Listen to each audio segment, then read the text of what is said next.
Swastiastu. Selamat pagi saya ucapkan kepada Ibu dosen yang mengajar mata kuliah moderasi beragama, yaitu Ibu Prima, beserta teman-teman semuanya yang sudah berkenan untuk menonton serta menyimak video kali ini. Baik, di sini saya berserta rekan-rekan saya akan memberikan pemaparan tentang materi yang akan kami bahas, yaitu mengenai sebuah video yang telah diberikan oleh Ibu dosen. Nah, jadi di video ini saya akan menerangkan beserta teman-teman saya sekalian akan menerangkan hasil telaah kami terhadap video tersebut serta memiliki beberapa penambahan materi yang akan kami bahas juga. Nah, sebelum itu izinkan kami untuk memperkenalkan diri terlebih dahulu. Dimulai dari saya sendiri, yaitu Dewa Ayu Dita Chandra Dewi, absen 51 sebagai moderator. Baik, akan dilanjutkan oleh rekan saya yang lainnya. Om Swastiastu. Perkenalkan, nama saya Niputu Yunina Putri, absen 36. Om Swastiastu. Perkenalkan, saya Nini Sasnin yang absen 21. Om Swastiastu. Perkenalkan, nama saya Nimade Divya Widema Gaudijani, nomor absen 39. Om Swastiastu. Perkenalkan, nama saya Imade Chandra Adi Saputra, nomor absen 2. Baik, adapun materi yang akan kami bahas, yaitu yang pertama ada pembahasan faktor penyebab keberagaman suku, keberagaman agama, ras, serta keberagaman anggota golongan. Lalu ada keberagaman seni musik, keberagaman bahasa budaya, yang terakhir yaitu hasil telaah kami tentang video tersebut. Selanjutnya kami akan menjelaskan mengenai materi yang akan kami bahas. Nah, video yang kami telaah yaitu video dari YouTube yang diberikan oleh Bu dosen tentang visualisasi bangsa keberagaman Indonesia.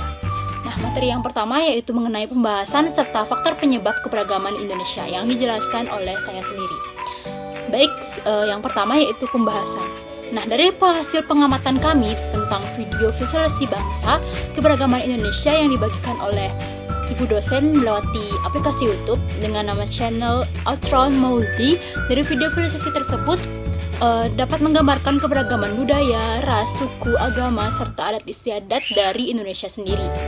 Nah, keberagaman sendiri diartikan sebagai suatu kondisi dalam masyarakat yang terdapat banyak sekali perbedaan dari berbagai bidang. Meskipun beragam, Indonesia sendiri tetap satu sesuai dengan semboyannya, yaitu Bhinneka Tunggal Ika.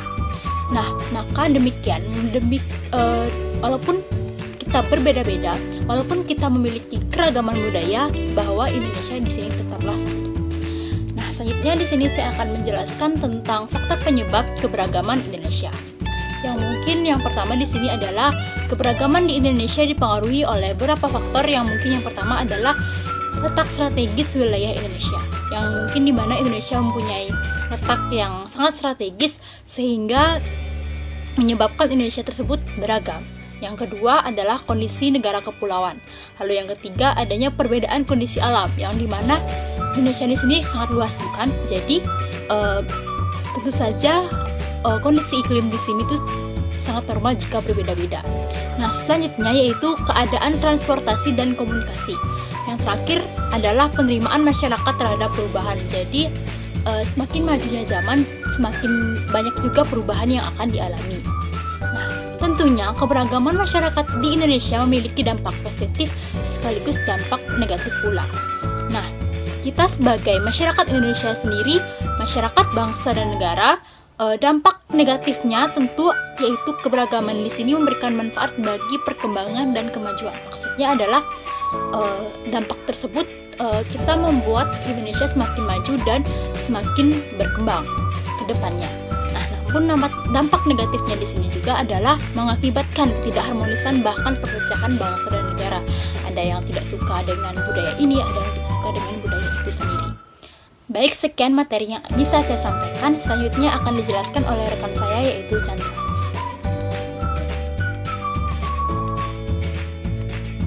Baik, saya akan menjelaskan tentang suku dan agama. Yang pertama, suku. Indonesia memiliki banyak suku yang masing-masing memiliki adat istiadat, budaya, dan bahasa berbeda-beda. Ini menjadi kelebihan sekaligus keunikan bagi negara Indonesia. Merujuk pada sensus penduduk oleh Badan Pusat Statistik atau BPS, pada 2010 Indonesia memiliki sekitar 1.340 suku bangsa. Beberapa di antaranya yaitu suku Jawa, suku Sunda, suku Batak, suku Betawi, suku Dayak, suku Asmat, suku Bugis, suku Madura, suku Bali, dan sebagainya.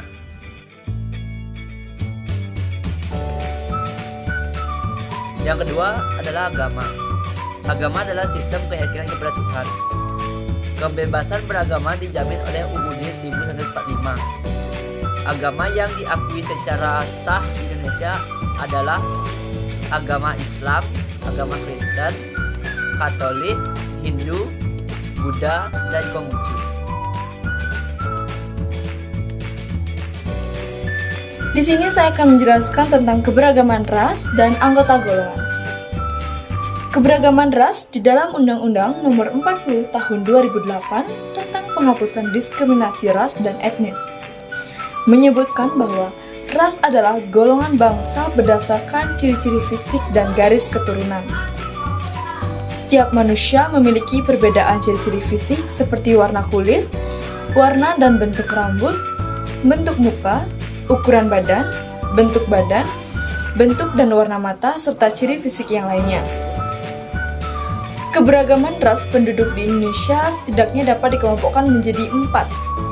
Yang pertama ada ras Malayan Mongoloid yang ada di Sumatera, Jawa, Bali, Nusa Tenggara Barat, Kalimantan, dan Sulawesi.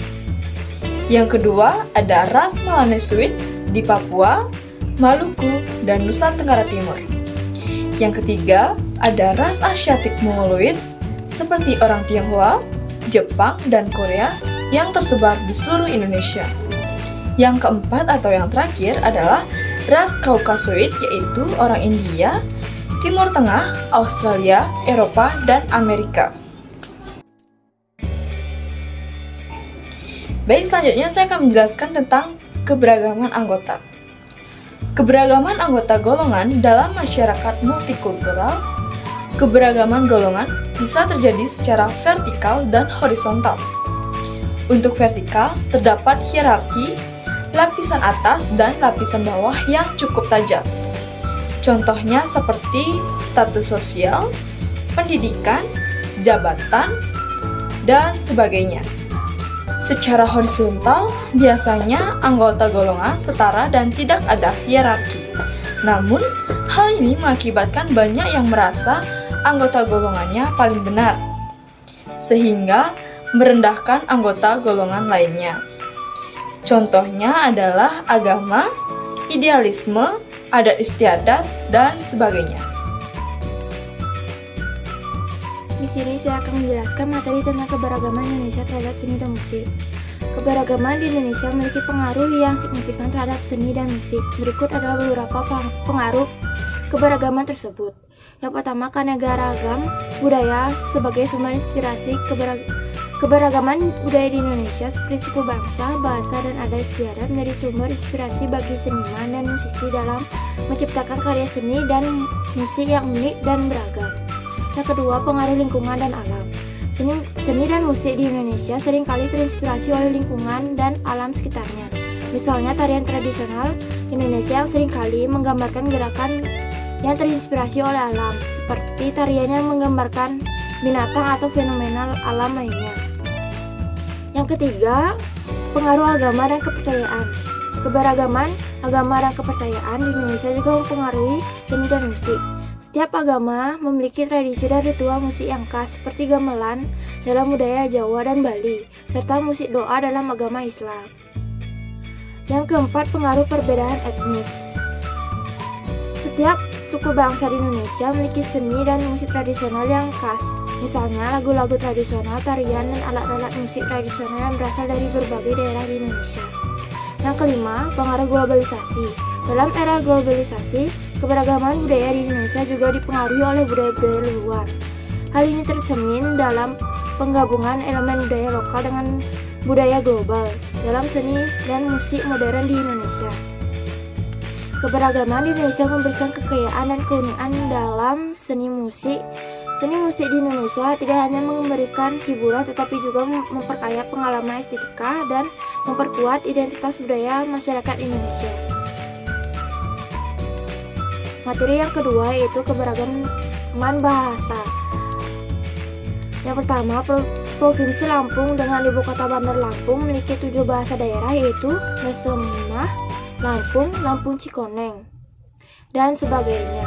Provinsi Banten dengan ibu kota Serang memiliki 3 bahasa daerah, yaitu Jawa, Lampung Cikoneng, dan Sunda.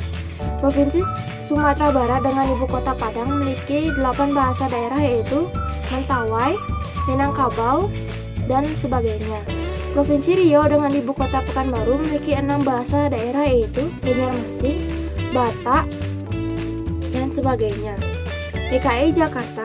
Provinsi DKI Jakarta dengan ibu kota Jakarta memiliki 4 bahasa daerah, yaitu Bugis, Mandarin DKI Jakarta, Melayu, Sunda, dan sebagainya. Kalimantan Selatan. Provinsi Kalimantan Selatan dengan ibu kota Banjarmasin memiliki 11 bahasa daerah, yaitu Samihin, Dusun Deyah, Berangas, dan sebagainya. Nusa Tenggara Barat. Provinsi Nusa Tenggara Barat dengan ibu kota Mataram memiliki 12 bahasa daerah, yaitu Sumba Barat, Sumbawa, Mandarin Apenan, Jawa. Kalimantan Utara dengan ibu kota Tanjung Selor memiliki 3 bahasa, yaitu Pabai, Punan Paking, Saban, dan materi ketiga tentang macam-macam keberagaman budaya di Indonesia. Upacara adat adalah salah satu bentuk adat istiadat atau kebiasaan masyarakat tradisional yang diduga masih mempunyai nilai-nilai relevan bagi kehidupan masyarakat sekitarnya. Hal ini itu dirasakan sebagai bentuk upaya manusia agar dapat berhubungan dengan arwah atau roh para leluhur dan bentuk kesanggupan masyarakat sekitar untuk menyelaraskan diri akan alam dan lingkungan luas. Seperti yang sudah kita ketahui, Indonesia sebagai negara kepulauan terbesar di dunia memiliki pemandangan keragaman yang luar biasa dalam berbagai aspek kehidupan. Dari Sabang hingga Merauke, setiap sudut Nusantara ini memancarkan kekayaan budaya yang sangat unik. Budaya Indonesia tercermin dalam mozaik etnis yang beraneka ragam.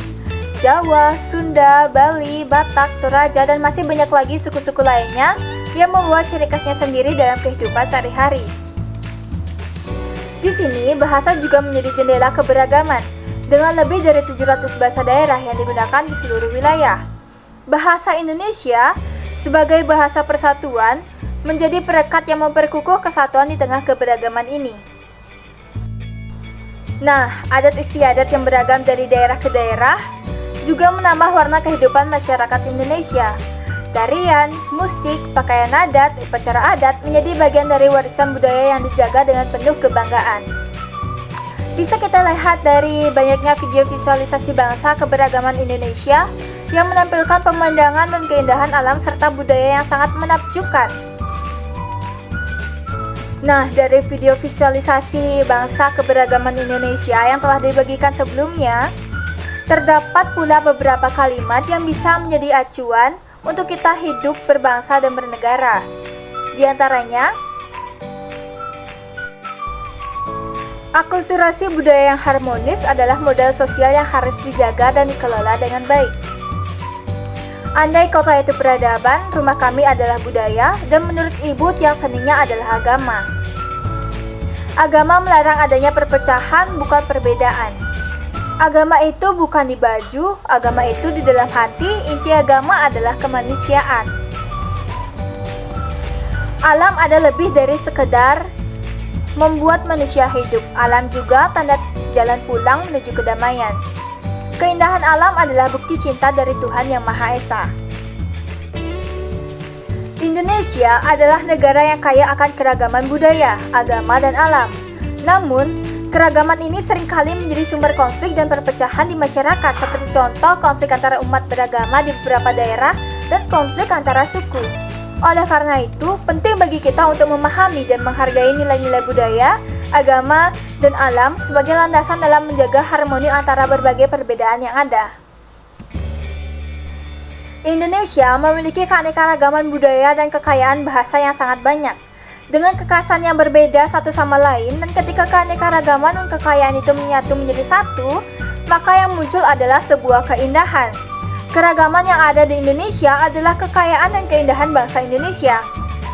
Keberagaman suku, budaya, dan bahasa merupakan kekayaan yang menjadikan bangsa Indonesia memiliki keunikan tersendiri di antara bangsa-bangsa di dunia.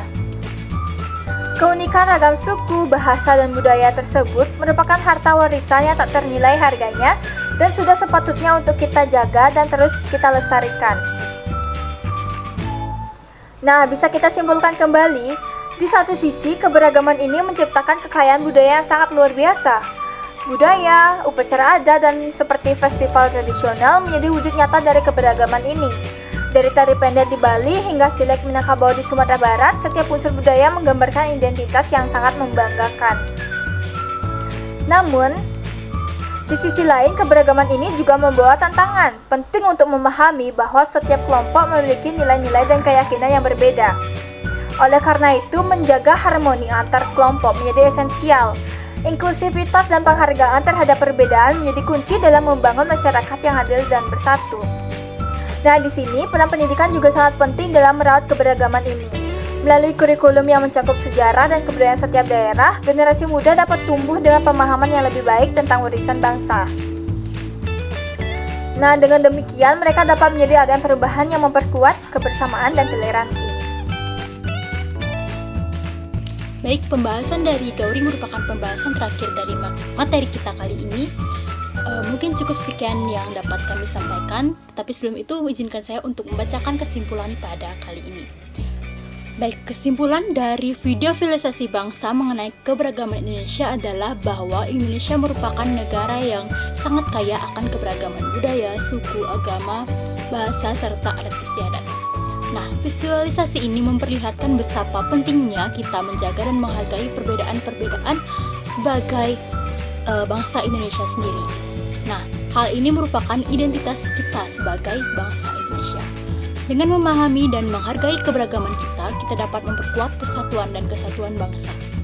Visualisasi ini juga mengajarkan kita pentingnya toleran, saling menghormati, dan bekerja sama dalam menciptakan harmoni di tengah perbedaan yang kita miliki. Melalui visualisasi ini diharapkan bangsa Indonesia semakin menyadari bahwa keberagaman adalah anugerah yang harus dijaga dan dilestarikan untuk membangun bangsa yang kokoh dan berdaya saing.